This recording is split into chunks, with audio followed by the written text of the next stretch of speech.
We are at the 2023 Chicago Auto Show, and let's go check out some of the coolest cars on display here. Everything from sports cars to luxury cars, family cars, trucks. We're gonna go see what the manufacturers have on display and what we can expect to see this year. We have manufacturers on both sides of the hall, so we're gonna start on this half and just make a big loop around and check out what is available coming this year. We'll start over at Ford with a very bright yellow Maverick. We've got an F-150 Lightning, but right there you see there is the new 7th generation S650 Mustang. But back here, there is the Mustang Dark Horse, and that's the first one I want to take an up-close look at. So this car right here is absolutely one of the coolest cars coming this year, the 2024 Mustang Dark Horse, 500 horsepower, rear-wheel drive, the pinnacle of Mustang Coyote V8 performance, and the paint is absolutely epic. Look at that metallic flake. And it also has carbon fiber wheels. Just did a full walk-around video, so make sure you check that out. I am really excited to drive this at some point, see how it compares to the Mach 1, how it compares to my GT350R. We also have an eruption green Mustang here, so that's a comparison between the previous gen and the newest 7th generation Mustang S650. We have ourselves a Mach-E, which I still prefer this type of Mustang, but you can't deny that the Mach-E is quick and it can store a lot of groceries. Anyways, continuing. Here's another non-Dark Horse 5-liter V8 Mustang GT of the new generation. This one's a convertible, so we can take a quick look at the interior. Man, those red seats are pretty interesting. Big screens, automatic transmission. Ford definitely has some pretty cool enthusiast cars right now available. We've got the Bronco Raptor, the F-150 Raptor, the Raptor R, some new Mustang iterations. So they are definitely still dedicated to making fun enthusiast vehicles along with the trucks and the family vehicles. Now we are over at Toyota. Got manual Supra right there. So Toyota also definitely cares about enthusiasts because we have the Supra, and then we have the GR Corolla, which everybody seems to be losing their mind over. I have not driven one yet. They are just now starting to arrive in America. So at some point, I'm sure we'll get to experience the 3 cylinders of fury. Some shift knob's gone. I think they have to do that auto show so people don't just unscrew them and steal them. But here is a Toyota GR Corolla. Oh, that's actually really cool. It's like an old FJ. This is going to be a really weird statement, but I'm actually excited to go check out the new Toyota Prius. I know. I just said I'm excited about a Prius, but it looks actually good now. The Prius was never a good-looking vehicle. It was always hideous, and now it looks really premium, almost sporty. It's faster now. It does 0 to 60 in like 7 seconds, so we have a new Prius to take a look at. This one is the Prius Prime, so I think it's the plug-in hybrid, which is 220 horsepower. But take a look at that. Like, that's pretty cool. They hid the door handle for the back doors up there in that black trim. Gives it almost like a coupe-like shape and profile to it. Very aerodynamic, and it doesn't look terrible. And it's a weird statement for me to say that a Prius is kind of cool. All-wheel drive, some trim. I think the front-wheel drive want to do 57 mpg. I mean, 200 horsepower. Like, that's a Prius. Okay, enough time on the Prius. We're gonna move on. Minivan, that's not that much better. We've got ourselves a new Sequoia and plenty of experiential stuff here. You can go ride in some Tundras, do the off-road kind of simulation course here. Pretty cool. Toyota has one. I think Jeep has one over there. See a Sequoia going up. And here is, that's an F-150 Tremor. I call it a low-calorie Ford Raptor because it has some of the similar ingredients, but not as ridiculous over the top size-wise. And now for Nissan, one of the highlights is going to be the new Ariya, a pure electric crossover from the Japanese brand. And the interior is truly impressive. This center console moves forward and back, and you see these are like cut into the wood, these buttons for your drive mode changing. That's pretty cool. Big digital display screens here. I have not driven the Ariya yet. I definitely want to see what it's like. Nissan's actually no stranger to EVs. They've been doing the Leaf for a very long time. That was one of the first ones you could buy. But the Ariya definitely has styling going for it. I think it looks really cool. This copper, almost rose gold color looks pretty awesome. The interior is absolutely impressive. Now I'm just gonna see if it drives well and if it sells well. The other big exciting thing for Nissan is the Z. It's not new for this year anymore, it's been out, but we've got the new Nissan Z, twin turbo V6, 400 horsepower, manual rear-wheel drive. It's a fun little enthusiast sports car. I did not absolutely fall in love with it, but it's definitely a good option. The blue on blue is cool though. I was almost sold on getting one with the blue interior, with the blue exterior. But there's the new Nissan Z. And now we move into the, well, it used to be called FCA, now it's Stellantis. The Stellantis area, Dodge, Jeep, Ram. The 300 is still here at an auto show, but it is coming to an end. The 300 is nearing the end of the line. We still have TRXs coming in all sorts of bright colors because, you know, that's a very subtle, understated truck and you need a very bright yellow to make it stand out. I mean, it's got a Hellcat V8. You see that in the corner? We'll check that out in a moment.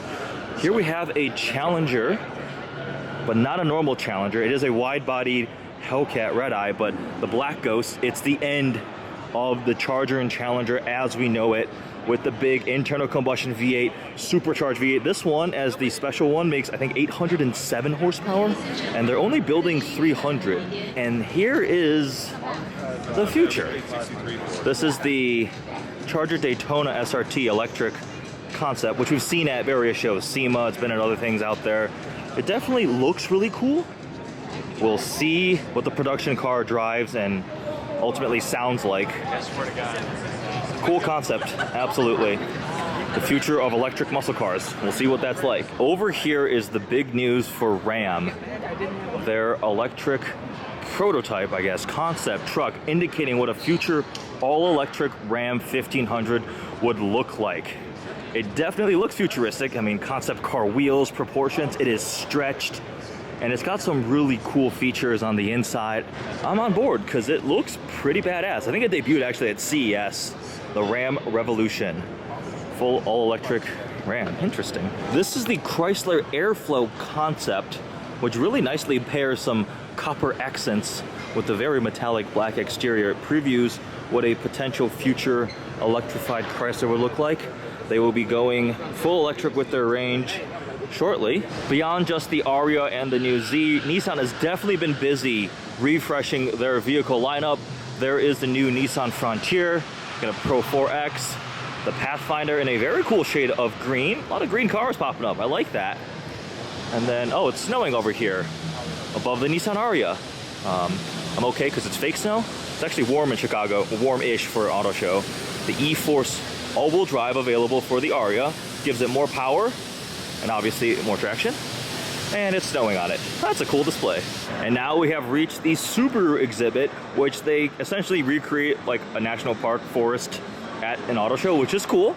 It fits the Subaru brand, the customers. We have the new WRX, which as far as I know, there's no STI version of that, which is a little bit sad for enthusiasts. We have the new Subaru Crosstrek sitting up here, spinning in a circle. But I think the most important thing at Subaru that most people agree with, there are puppies somewhere. There are puppies somewhere. Subaru always brings puppies for auto show people to come interact with. There we go. Look at the dedication of setting up this display. This is like super immersive, really cool. Always impressive. The tent to go camping. That's a lifestyle Subaru owners go with, but also puppies. This might be one of the best ways to de-stress when you're at an auto show. There's puppies. Look at them. There is a pile of puppies over there. I like dogs. Puppies. I like when they're... It's definitely interesting to see how much an automaker goes in on building a display like Subaru that is super immersive, honestly over the top in such a cool way. And then we look at BMW and it's much more basic. They've got some cool cars on display here. The new i7, which is the electrified version of the BMW 7 Series. Don't look at the front, we'll come around to the side. It's big, it's got pretty cool interior features too. A lot of screens, right? A lot of different materials. After all, it is a flagship 7 Series. And pure electric, all-wheel drive, competing against something like a Mercedes EQS, maybe a Lucid Air, Model S. We have an M8 convertible in a really cool shade of green too. Here's the BMW XM. We saw a few on display down at the Rolex 24 Hours of Daytona. Those almost hexagonal shaped taillights are pretty cool. And there's no number, it's just the BMW XM. Essentially like a flagship performance SUV. Wait a second. I don't think I've ever seen a BMW center cap like that. It just says BMW, like a giant logo. I think those are floating too, where they stay upright. The front end here looks quite aggressive. I actually don't mind it much on this vehicle. Here's the new BMW XM in person. Ford also builds this pretty cool experience setup where you can hop in a Bronco, ride passenger, go up that giant hill, which has, I think, a 45-degree angle. It's like 28 feet tall. Feel some of the suspension articulation over all these obstacles. It's, I think, a cool way to integrate more customer experience at the auto show. So it's not just cars sitting around, which that model doesn't seem to be working as well. We're actually getting vehicles, they're moving. That's nice. A lot of electric EV kind of experiences too here. We have crossed to the other hall where we have Chevrolet first. Some of the new EVs entering the Chevy lineup. We have the all-new Blazer EV, which we got to check up close in California. So there's a whole video talking about the details on the upcoming Blazer EV SS. We also have the Silverado EV, which should also be coming, I'm not sure if it's this year or next year, but the electric pickup trucks are definitely entering the market. Based off the Ultium platform that's shared with some of the other GM EVs. And then we have the Equinox EV, another vehicle we got to see up close in person. It looks pretty cool, the two-tone white and blue. We have the new Silverado EV, also built off the modular Ultium platform. The midgate is one of the coolest things, where you can open it up and put a long kayak, or maybe you need to transport some plywood. So that really helps with the functionality and practicality of an electric truck. I'm not sure if this is coming this year or next year, but Silverado EV will be joining the electric pickup truck wars soon. And then, oh yes, the highlights. My favorite part, obviously, is gonna be the new Corvette. So we have a regular C8 anniversary here. The 70th anniversary is the 2023 model year. And then, of course, we have the C8 Z06. I shouldn't spend too much time talking about this car because there's a ton of content on the channel because obviously I have one. This one does have the carbon fiber wheels, the exposed carbon weave, the Z07 Aero, 5.5 flat plane crank V8, the world's most powerful naturally aspirated V8 ever. 670 horsepower. I've got 1,200 miles on mine, and every single mile I drive it, the more I love it. This car is truly amazing. But right here we have the E-Ray. So we've already had an experience in the E-Ray. It is seriously impressive. Make sure to check out that full video. Complete different feel from the Z06, right? Because it's 6.2 liter V8 with electric front motor for a total 655 horsepower. So nobody freak out, the E-Ray is not pure electric. It is a hybrid, not even a plug-in hybrid, just a hybrid for performance. So it still has a gas V8. This is a new color too, cacti. It's like this light green gray color. And you'll notice the outboard exhausts. So this is the all new E-Ray. Won't spend too much time on it because I have the full other video where we got a ride along, autocross, launch control, and the Corvette E-Ray. World's first electrified and the quickest Corvette ever. I have no idea what that guy is doing. This is the new Colorado, which we are going to be driving shortly, very soon. We'll get to experience the Colorado. We've got the Volkswagen stand here, got a Mark 8 Golf GTI. Underneath those silver covers, I believe it's a new Atlas review happening later today. We'll try and swing back. Buick. Surprisingly, Buick has something really cool to see. It's that, the Wildcat concept. So Buick is definitely trying to reinvent itself, and this concept, regardless of who made it, looks absolutely insane. Like, it's such a cool design. I kind of miss when automakers used to make these really futuristic, forward-looking concepts that just went outside the envelope, try to make something absolutely crazy. It seems concept vehicles seem to be more production intense stuff. This is a design study. You'll note the new Buick badges, which has a more premium look to it. I think that's making its way across the actual production lineup, but take a look inside this thing. That's the Buick Wildcat. But here's the weird thing. Here's the really, really weird thing.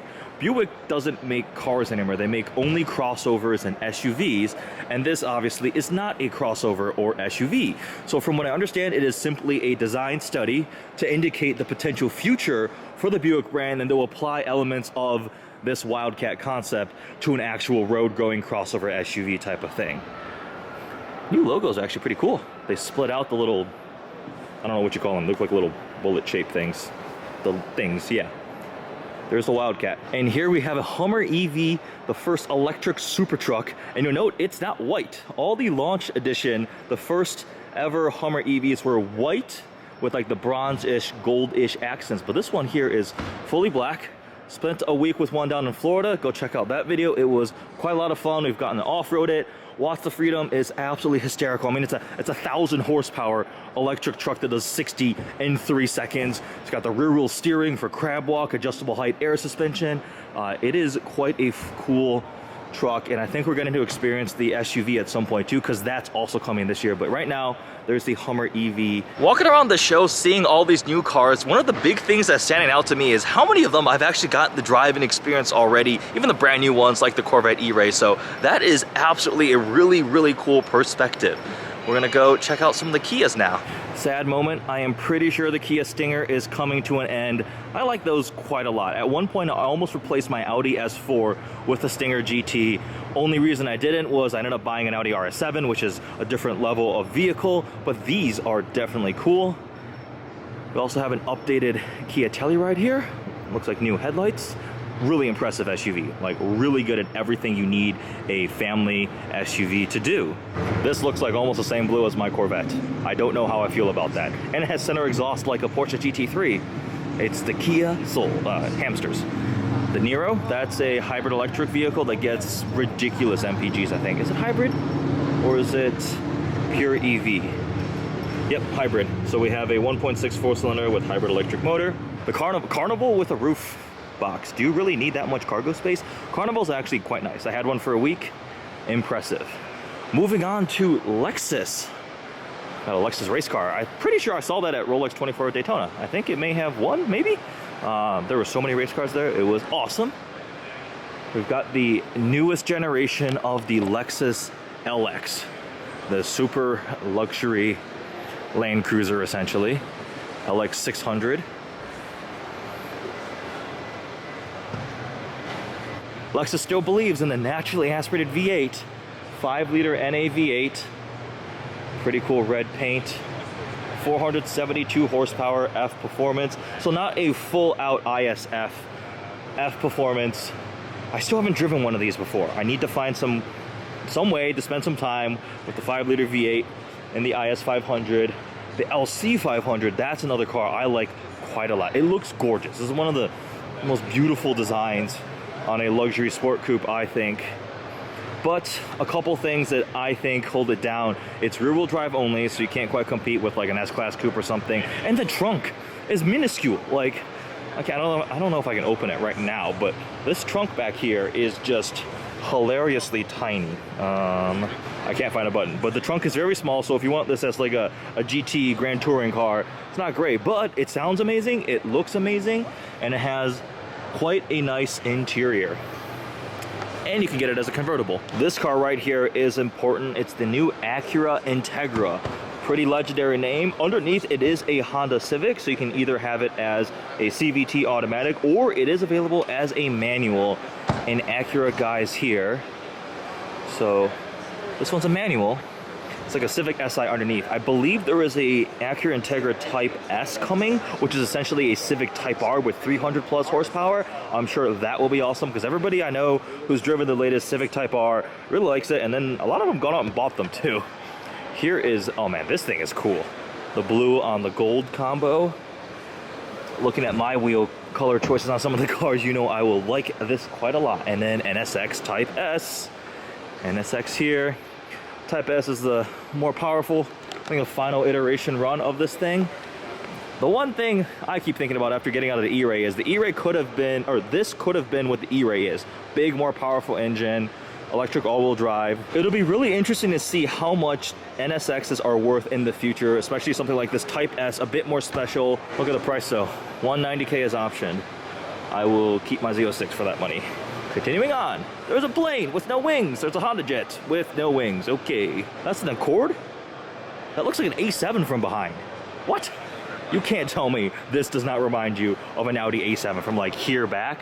If you squint a little bit or something. Okay, well, that looks good. That's probably good for Honda. Some sort of Honda racing like Baja truck, a Talon, okay. And oh, this is what's been attracting the enthusiasm and attention of all car enthusiasts. Like a 458, we've got triple exhaust tips. But no, it's a Civic Type R. I think the styling is much better than the previous gen, which was a little over the top. A lot of angles, a lot of wings, a lot of vents. This one still has a pretty hefty sized wing. Civic Type R with over 300 horsepower. Now I believe this is the most powerful factory Honda ever made. The new Type R. I think I personally know at least 3 or 4 YouTubers who have bought these. Some of them are driving them in the winter, but there's a Type R. I drove the previous generation one, and I will say for a front wheel drive hatchback, it was seriously impressive. Pretty nice manual transmission. The latest generation Civic Type R, 45 grand, $45,000. Everything is getting expensive these days, but this at least has the fun factor from what I've heard. Need to drive one. The Ioniq 5 is one of my favorite designs of anything out there. It just looks like it came out of a video game. These square daytime running lights. The design of this thing is super impressive. Really nice interior too. We spent a week with one. They really echo that little, like, the little square dots all over this thing. It's a very, very nice crossover EV. It's shared with the Kia EV6. Take a look at those taillights too. But if we thought this was ridiculous, take a look at that. That is the Ioniq 6, which is even more just bizarre. I think overall this looks really good. This is unique, but I don't know if I love it yet. Similar kind of little square taillight array. And I mean, this part looks kind of like a Beetle or like a Porsche inspired part. It's busy. Pre-production model. The interior is definitely nice. A lot of shared elements with the Ioniq 5. The screens, like the steering wheel, that type of stuff. So that'll be a good thing. Pretty cool metallic green paint. But it just looks weird. You know, a car looks weird when it leaves you kind of like speechless. I'm not really sure what I'm supposed to say about that. It just, I don't know, it's weird. All right, I believe we have walked through all of the major manufacturers, highlighted some of the new cars, the cool, exciting cars coming for 2023. Obviously, some of these are 2024 model year cars already. That's the whole point of these auto shows. They debut these new cars. There's been some concepts. There are still a couple more reveals going on throughout the rest of the media days before the show opens to the public. But right now we are approaching the supercar gallery, where these are, some of them are private owner cars, some are dealership cars, but there's some pretty high-end vehicles. So we've wrapped up the mainstream majority vehicles.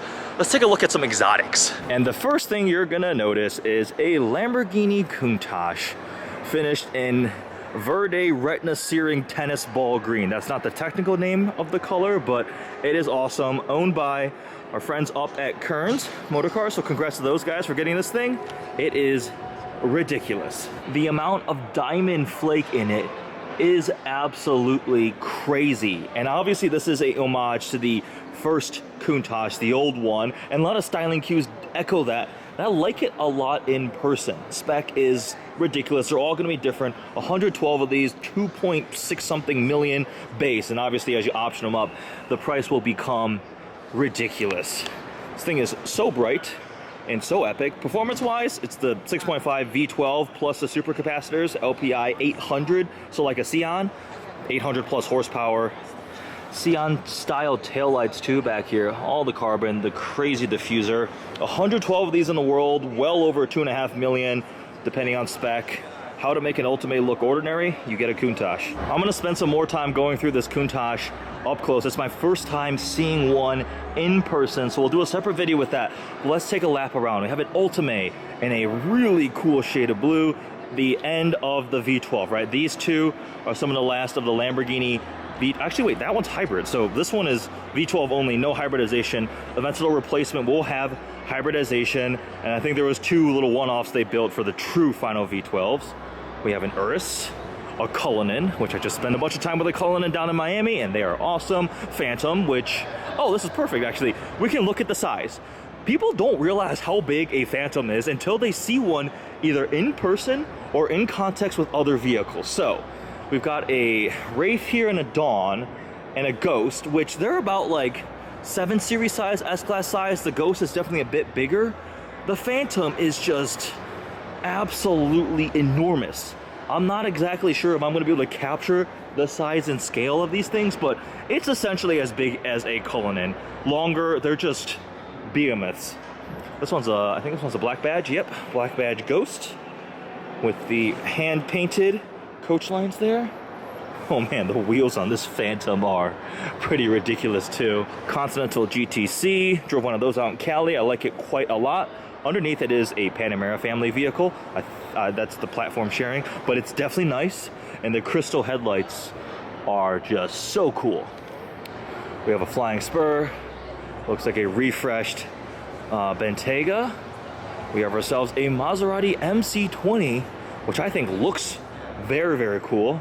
Heard good things about driving it too. A friend of mine has gotten to drive a few of them, and he said his smartwatch told him he was exercising when he was just driving. Like his heart rate was that elevated due to the exciting nature of the MC20. So I have to find a way to experience one. Carbon tub, doors go up, twin turbo V6. And there we go. That's my walk around of the 2023 Chicago Auto Show, highlighting some of the coolest cars coming in 2023. For me, my personal favorites, the two, are going to be the Mustang Dark Horse and the Corvette E-Ray. I think those are really cool offerings from both of those brands for enthusiasts. And actually, this is such a weird statement to say, the Prius is cool. Like, it looks so good, and that's not a statement I think I'm allowed to make, so I feel bad for doing that, but it's cool, right? So this is the Chicago Auto Show, some of the new cars in 2023. Excited to drive and experience many of these vehicles. Hope you guys enjoyed this video. Make sure you check out the full in-depth walk around video with the Mustang Dark Horse, along with all the other videos I've done with things like the E-Ray, the Hummer, and so forth.